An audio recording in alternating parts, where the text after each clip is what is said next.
It's barely 4 months since the earthquake and then the tsunami in Japan triggered Fukushima's nuclear disaster. Now a program of health checkups is underway for 2 million residents. Japan, as you know, has some history of having to deal with nuclear contamination. In August of 1945, the Enola Gay dropped the atomic bomb on Hiroshima. That was the Monday.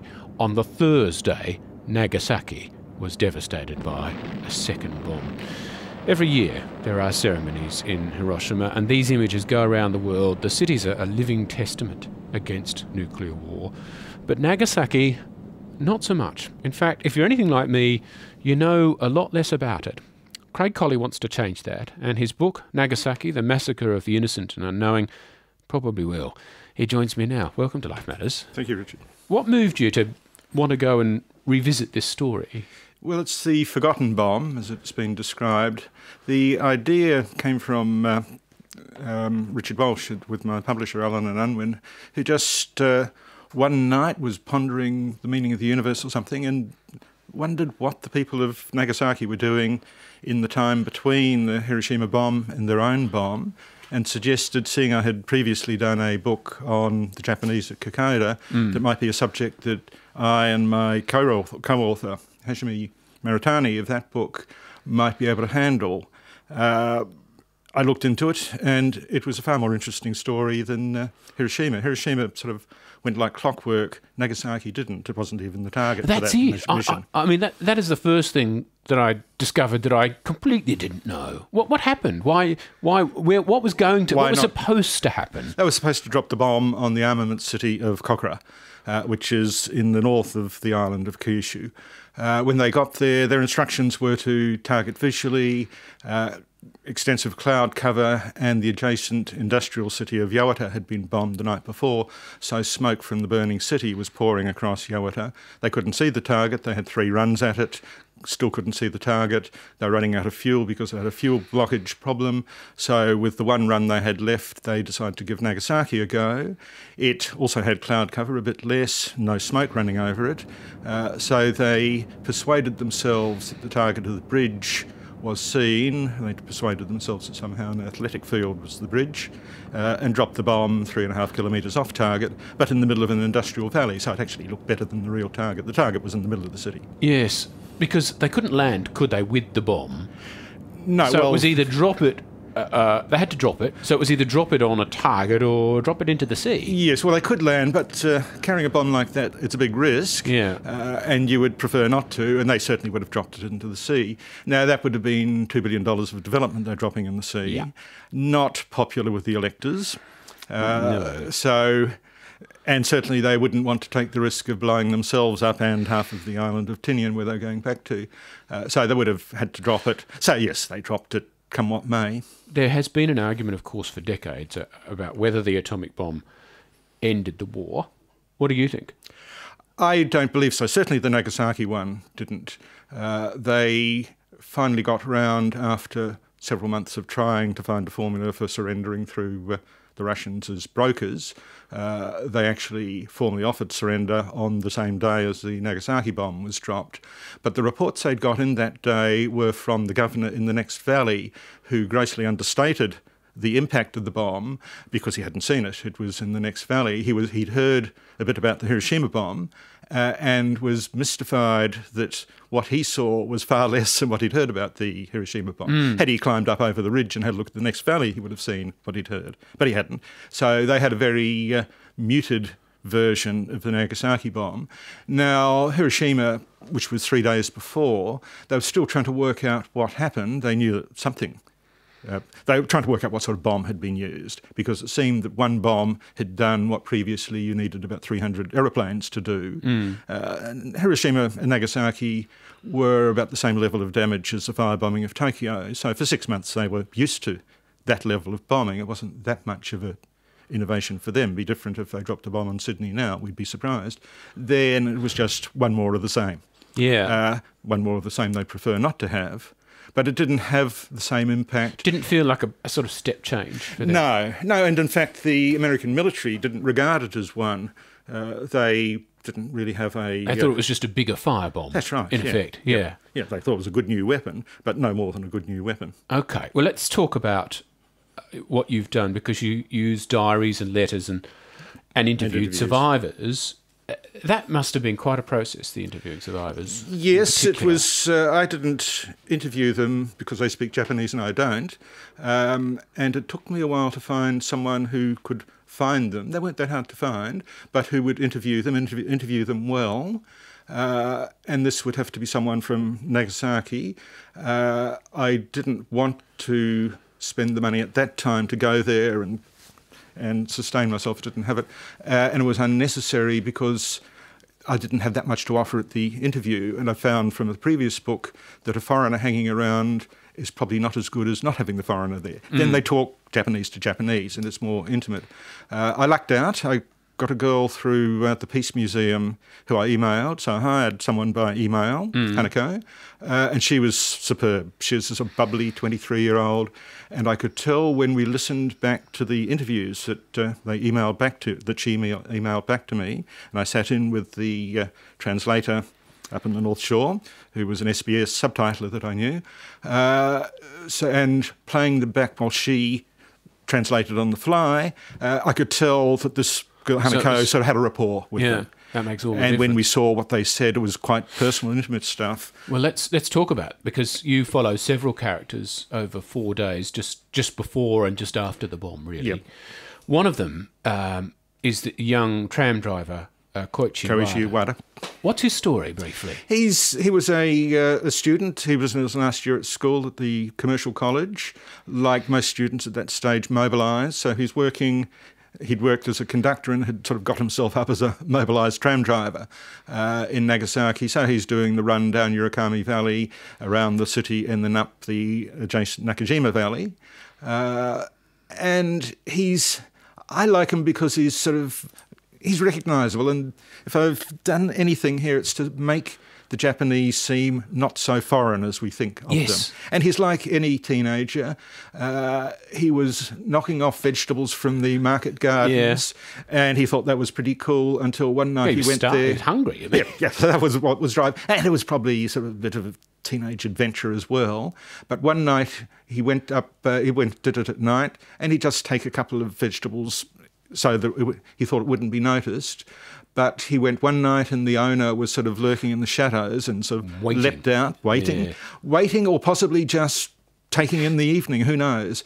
He doesn't, but certainly this guy spotted him. He got away, but it put the wind up, and he decided that because he was the only breadwinner of the family and he didn't know what sort of penalties there were for knocking off people's vegetables, so he decided he'd give up his life of petty crime. On Life Matters today, Craig Colley, who's the author of Nagasaki, The Massacre of the Innocent and the Unknowing, is with me in the studio. We are hearing stories. We're hearing one in particular at the moment. We'll hear another one in a minute. We are talking about this. It's so interesting because it's stuff you just don't know about Nagasaki.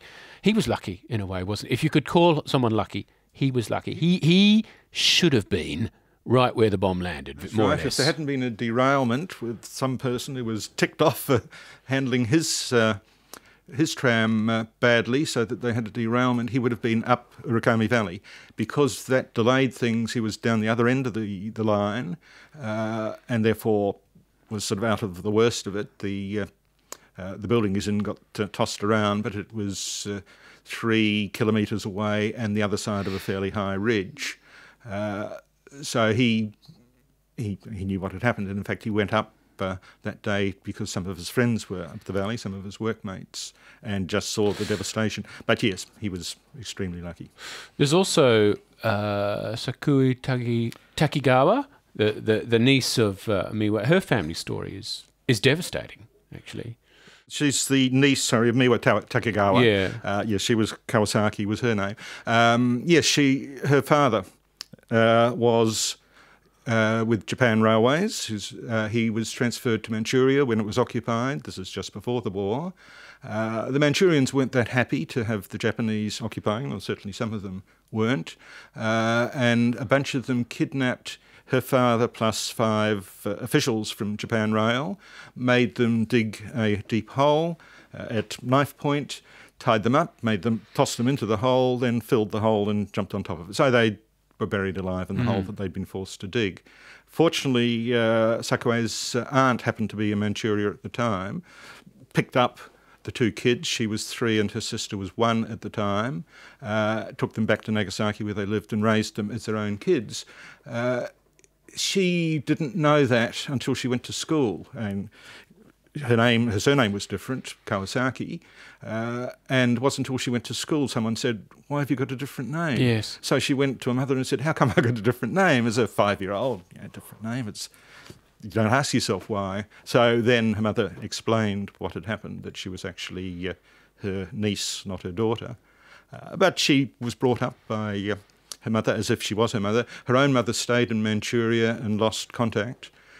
So her aunt and uncle became her effective mother, and she responded to them as they were. Her aunt, very sort of strong personality, and interesting to see in a country sort of full of that have a reputation as deferential people, and they often are. Miwa Takagawa is a very strong sort of personality. So much that some people sort of disliked her for it. She was resented. Yeah, she was assertive. She was. She was a force, and yeah. But she was killed on the day, wasn't she? Yep. Yeah, she would have died instantly. She was within 500 metres of the bomb centre, and with only a wooden house to protect her. That's not enough. You also tell the story of 2 Australian POWs. One of them, Alan Chick, you visited quite recently, actually. That's right. Yep. Where was he when he was in on the day, or when I found him? No, on the day. On the day, he was. They would have been 1,800 metres from the bomb centre in the POW camp, Fukuoka Camp 14. There were about 200 POWs there, 24 of whom were Australian. He was up on top of a roof.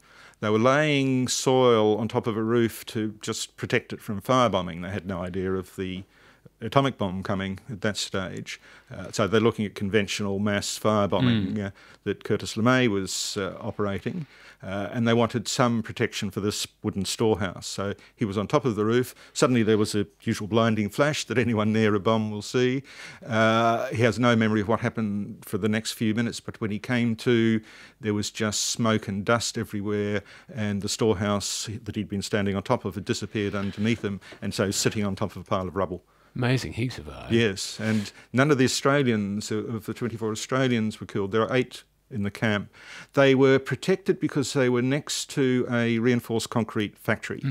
And that seems to be one of the advantages for that valley for the people who survived, were that a lot of their buildings were reinforced concrete. The schoolteacher, Mrs. Igashira, was 500 metres, but was in a reinforced concrete school building with her 18-month-old kid, and she survived. Craig, 2 questions really to wrap this up. One is, you've immersed yourself in this, and some of the descriptions of the injuries and the effects of radiation are hellish. Some of the pictures are terrible, of course. How did you feel about dealing with it, and why do you finish the book so almost optimistically? Well, I think that everyone prefers a happy ending, to answer the second question first. The people who make soaps always put a wedding in when there's their show is faltering a bit, so I put a wedding in. How did it feel writing about them?